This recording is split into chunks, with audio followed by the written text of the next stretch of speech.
Indications that Planet X, also known as Nibiru, is moving in a precise direction towards planet Earth. So what does this suggest for those of us who dwell on this planet? Is there actually a biblical link that correlates with the end times as we know it? Many of you believe that NASA and other government bodies, such as the Pentagon and the CIA, are aware of its approach. Your belief carries considerable weight, considering the recent publication of scientific studies claiming that there is proof of an unnamed mysterious planet lurking beyond Pluto.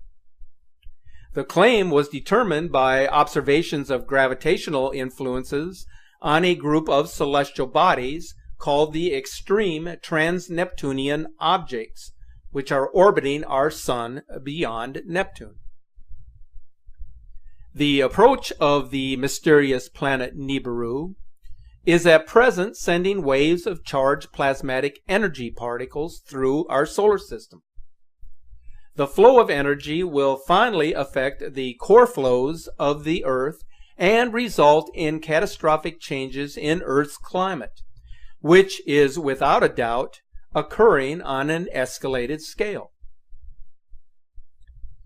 Planet Earth has been feeling the effects of this inbound planet or system of planets since 1996, with records showing a troublesome increase in seismic and volcanic activity, extreme weather patterns, and catastrophic disasters. U.S. and Russian governments are aware of its approach, as is the Vatican hierarchy, which is keeping a watchful eye on the heavens with their sophisticated telescope perched high in the mountains of Arizona. In the meantime, the public is being kept in the dark regarding this approaching apocalypse. The consensus by many is that such an event would annihilate 2/3 of the world's population, while 2/3 of those who survive the initial impact will perish over time due to starvation and exposure to the elements. The question that persists with respect to Planet X is whether this mysterious planet that scientists now claim exists beyond Pluto is the same planet that is believed to have wiped out much of humanity thousands of years ago. There is, however, more to the story than what meets the eye. Based on the research study known as extreme trans-Neptunian objects and the quasi mechanism signaling the presence of trans-Plutonian planets, posted in 2014 in the Journal Monthly Notices of the Royal Astronomical Society letters, there are at least 2 planets, part of our solar system, larger than Earth, lurking out there beyond Pluto, and whose existence can be noticed through their gravitational influences. So it is fair to say that NASA understands that these planetary objects are a serious threat to our civilization. It is widely perceived that researchers had proposed that the so-called Planet X was at least 10 times as large as Earth and was most likely situated at a distance of 250 astronomical units from our Sun, with an orbit of 10 to 20,000 years. There is an understanding that an approaching large body or a star system of planets and moons can trigger considerable differences in magnetic activity, and recent data from our magnetosphere indicates that this is what is now taking place. There were even suggestions that Google Sky had revealed an area in space that had been censored by NASA, showing the winged globe moving through our solar system. So are these subtle warnings an earnest attempt to inform us that an apocalyptic situation is at hand, which is coming from out of this world, something previously unknown to humanity, but which have memories in our subconscious from past lives and records kept over the ages? If we consider the ancient era of Atlantis and Lemuria and what happened to these civilizations, is it any wonder that NASA would redact the location of this incoming body on Google Sky or in their own imagery? Every week, NASA appears to have learned something new that was unimaginable, and yet they want us to imagine that Planet X Nibiru is unreal. As you can envision, the gravitational consequences of a sizable planet moving close to the inner solar system would spell huge problems for planet Earth. Not only are we witnessing climate extremes and a shifting of the Earth, but we are now bearing witness to the very real observations that the four seasons, as we have known them, are now blending. So with all of this in mind, we can now ascertain why certain governments are taking steps to protect their own interests as they prepare for the arrival and the aftermath of this large planetary body or system of planets moving through our solar system. Here is some news that has been widely reported, but which some of you may not be aware of. Russia recently completed building or updating some 5,000 shelters in Moscow. They actually have been quite open about what they are doing, but they haven't specifically stated the actual reason for constructing or updating these shelters. But we do know that they have some facilities that can accommodate up to 100,000 people. The United States is estimated to have over 150 deep underground military bases. Coincidentally, a huge military underground city exists below the Denver airport. Now, these are entire underground cities that have been under construction since the 1980s. But this is a need-to-know classification that is underway and is never published in advance for fear of destabilizing the economy. If you do any research of this topic, you are bound to run into various forms of disinformation. Now, some of it intentional, but much of it produced by uneducated individuals within the public. Until the discovery of Planet X, astronomers had regarded the writings of the ancient Sumerians about this object as legend. When Planet X was discovered in 1983, they suddenly learned that the Sumerians were not the primitive people they had been made out to be by intellectuals of today. Have you ever wondered what the real purpose of the Hubble Space Telescope was intended for? It was not to explore the universe and the solar system, as some have suggested. Rather, the reason for constructing this multi-billion-dollar telescope and then placing it in orbit was for the purpose of observing the inbound Planet X. A June 6th interview with a Hubble insider states this fact as to the Hubble's purpose. He watched this mysterious body through the Hubble telescope and stated that this thing looked as if it was nearby. And the Hubble got cut off, and they encrypted it, and that was the end of any transmission. So let's listen to this interview. Back in the 1950s, most people aren't aware of it, but there was a scientific storm in America all through the late 50s about this thing out there in space, because the astronomers were all watching it, and that was back when they weren't afraid to talk about it. It was in the science magazines. I mean, I had a subscription to, like, Popular Science, and hell, it was on the front cover of the magazine one day in, like, 1961. And I was really excited when I saw it, because here's this giant red planet on the horizon of the California coast, and a humongous tidal wave coming in towards the coast. And having grew up in the mountains of the Sierras, and this thing in the magazine, it said this tidal wave coming in was going to be at least 3 miles high. And I went in and showed it to everybody in the house, and they laughed, and they said, look, It says right here, there's nothing to worry about. It won't be here for another 50 years. Hey, guess what? That 50 years has came and gone. And this baby's out there in the sky. They've been watching it. I watched it. And I can tell you, this thing has got so much trash coming around it. You know how we live in a solar system? We've got 9 planets and a big sun. This thing has got 7 planets and its own sun. The years as it went by and we watched it, it got bigger and bigger and bigger.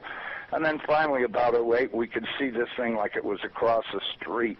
And we could see that it was a blazing hot ball of fire giving out sparkles of red iron oxide dust for thousands of miles in every direction.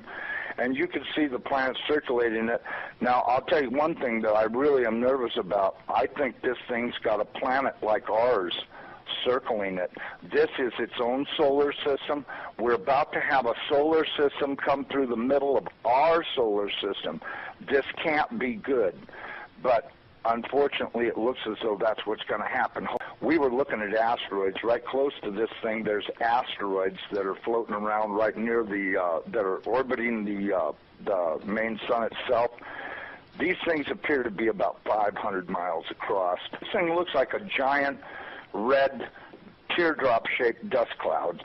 And you can see, once if you're able to see it up close like we did, you can see every speck out there. Now, these CIA people that I know say that we're not going to be that close to it when it goes past us. They're saying that in order to attain breakaway speed, when it comes up around the backside of the sun, its speed will at least double, possibly more, which will put it here earlier than everybody is saying it will, and that this thing will probably be about 20 million miles from us when it crosses in front of us. And then as soon as it flips us upside down, we're going to go into its debris field. These CIA guys told me that this pole shift will probably happen from start to finish in around 28 minutes. That doesn't give you a lot of warning. When you see that thing out there in the sky, you're going to have to run as fast as you can to your underground facility, because this is going to happen so fast. Now, see, here's another thing nobody's talking about. You've got this giant iron planet that they say is 47,000 miles across, getting ready to come up past us. And when it starts to approach us, it's going to start and have real serious effects. So is it a planet or a failed star? It's not a failed star. You know, I saw this thing up close. It did not look like a failed star. It looked just like our sun. Right. Okay. Would you call our sun a failed star? No. Okay. Well, you had said planet. I wasn't sure if it was like a failed star brown dwarf or a full sun. So it's a full sun? It looks to me like a miniature sun, just like the one we have. The only difference is our sun is giving off flames and stuff, and this one's doing the same thing as it, but it's giving off this red iron oxide cloud of dust around it. And until it got close, we couldn't even tell what was in there. We could see it was hot, and it looked like it was just a dull red when we were first able to discern it through the red cloud. But as it approached, it started to become more apparent that this thing is just orange hot. Right. And it's got this enormous, and I mean enormous, at least 50 or 100,000 miles on each side of it, this red dust cloud that goes all the way around it. I know when we were watching it, as it started to make the upward swing to approach behind our sun, it was amazing. The red dust cloud settled down. Instead of being round, it started to settle down into a V, like wings, upside-down wings. Right. And I thought, boy, I wonder if that's where the ancient Sumerians got the idea this thing had wings, because, you know, centrifugal force is a funny thing. When it comes back up around the planet, when we see it in the sky, my guess is it's going to look like it's got wings, because centrifugal force is going to be pulling the red iron oxide dust and particles out to one side. This thing's going to look like a big red dragon, exactly like all the ancient Sumerians and the Chinese and all the rest of them that had documented this thing's passing before. It didn't look like a white ball or a snow cloud or nothing. It looked like a big red iron oxide dust cloud with a superheated star in the middle of it. And I mean, you know, and that's what we've seen. So, you know, I don't care what anybody else says. There's a possibility. There's more than one thing out there. You know, I watched it through the Hubble Space Telescope, And when this thing looked like it was across the street, the Hubble got cut off and they encrypted it, and that was the end of any transmissions we had to watch. And we know that the Hubble, in order to be in the shadow of the Earth, had to be at an angle, and so that meant it was looking downward. Right. And this thing was coming up underneath of us, and I tell you the honest to God truth, I personally think this thing is real close to us right now. But, you know, that's just my general feeling that, you know, and I'm a pretty psychic guy. I have the feeling that this thing is right close by and that we're going to see it any time. Okay? Because, listen, they've known about this thing forever. And I mean, they've known about it forever. I mean, if I read about it in a science magazine in 1961, that tells you that, I mean, it's only 1,800 years away. How could they not be able to see it when it came around the backside of the last sun and headed this way? Right, right. You have to know they've been watching it, because if you know, Carl Sagan was showing stuff that they took with their old telescopes that was billions and billions of miles away. And this thing's only 1,800 years away. Well, and by 1930, it was only 70 years away. You know, we do estimate that this thing, let me give you a thing, maybe you can figure out your own timeline. We estimated that this thing is traveling around 3,500 miles an hour, okay? Okay. That was our estimate of its speed. Now, it has been picking up speed, and that's the reason why we think it's going to arrive early, because when it comes around the backside of the sun, it's got to double that speed in order to attain breakaway speed to leave the sun and not wind up orbiting it. It's never orbited the sun in the past that we know of, so that means that it's going to have to attain breakaway speed to head back out into space. Now, you look at the NASA videos, photos, and all this other crap those morons put on the internet. This thing is coming in. It's going to, as soon as it goes around the top of the sun, it's going to go back out into space. Right. And it's going to do this really fast. When it goes past us, it's going to go past us so fast that we'll almost have no time to get ready. That's my opinion, but, you know, just drawing it out on paper a few times and thinking about it, and I went, you know, if this thing picks up enough speed to make breakaway speed, then that means it's going to come past us. You know, this thing, according to what I was told, is that this thing is approximately 47,000 miles in diameter, you know, 4 or 5 times the size of the Earth, and it'll come past us, and we won't have a lot of warning, and we won't get to see it in the sky until it's on us. Now, I was told that the poles are not shifting at 42 miles a year. They're shifting at 42 miles a day, and the reason is because this planet is rolling over to face this thing. Now, when it goes by, it's not going to push our North Pole away. It's going to grab our southern pole with its northern pole, and it's going to be like somebody kicked this planet in the ass. That earthquake that it talks about in Revelations, when the opening of the 6th seal comes, from what I've been told, that's very accurate, because that's exactly what's going to happen. There's going to be a massive earthquake when it locks onto us. As it goes past us, we're going to follow it right upside down. The oceans are just going to be roaring from pole to pole, as you could well guess they would, because if you take a planet that's 7,000 miles across and roll it upside down in 30 minutes, you're going to have some real serious problems with wind and water. We should be preparing to expect this thing to show up any time. So this particular insider is stating in the most revealing terms that something ominous is heading our way that NASA has known about for decades. Nibiru, aka Planet X, and referred to by the Vatican as Wormwood, has a mass that is 3 to 5 times the mass of Jupiter. Its composition is cesium, iron oxide, iron, oxygen, and ozone. And according to the interview by the Hubble Insider, it consists of 7 planets and moons that orbit it and innumerable asteroids. Its existence is known by all of the major governments of the world, and they are prepared, as I described earlier in this presentation. The object is very big, and until recently it is a red dwarf star visible only in the infrared spectrum. The agent claims that the government is monitoring the system and that in 2008 it could be seen in high detail with infrared telescopes. But the manner of observation is beginning to change. Using deductive logic, a number of independent videos are capturing its close approach now. We can speculate about its existence and whether the images and videos being published on a regular basis are genuine captures. But it doesn't change the narrative that something big is out there. Even the most reputable scientists are coming to the same conclusion that we have been warning about for many years now. That whatever is out there must be found and determined as to its impact upon the solar system and planet Earth. So it's no longer a question of whether it actually exists, but rather its actual location and how long before its absolute impact will be felt on our planet. In closing, I wanted to share with you a few troubling observations that were posted recently on Facebook.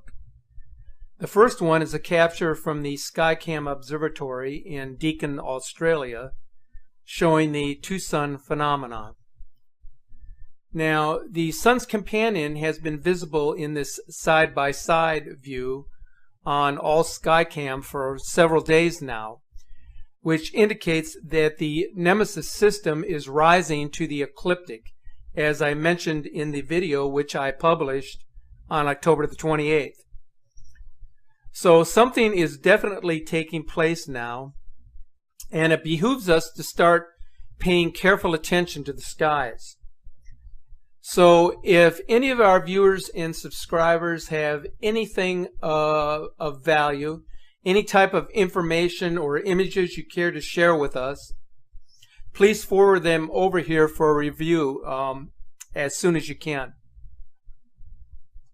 Also mentioned in this video presentation was the indication that this system would be accompanied by a long trail of debris consisting of fairly large-sized meteors and asteroids. The number of space objects that are penetrating the Earth's magnetic field has increased substantially in the past couple of years. So take a look at this incredible capture from Japan on October the 31st.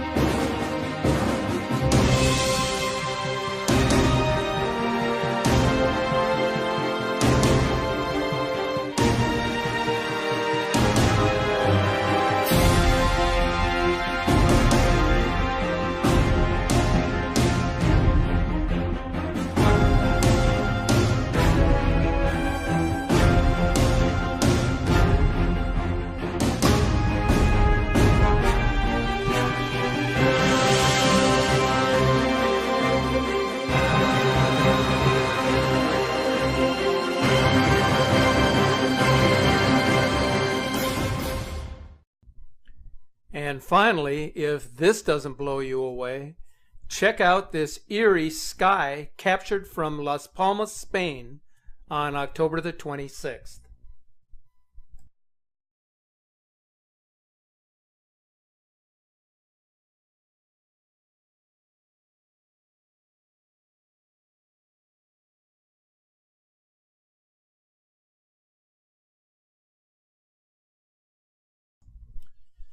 So as you can see, something definitely is going on that is very difficult to explain.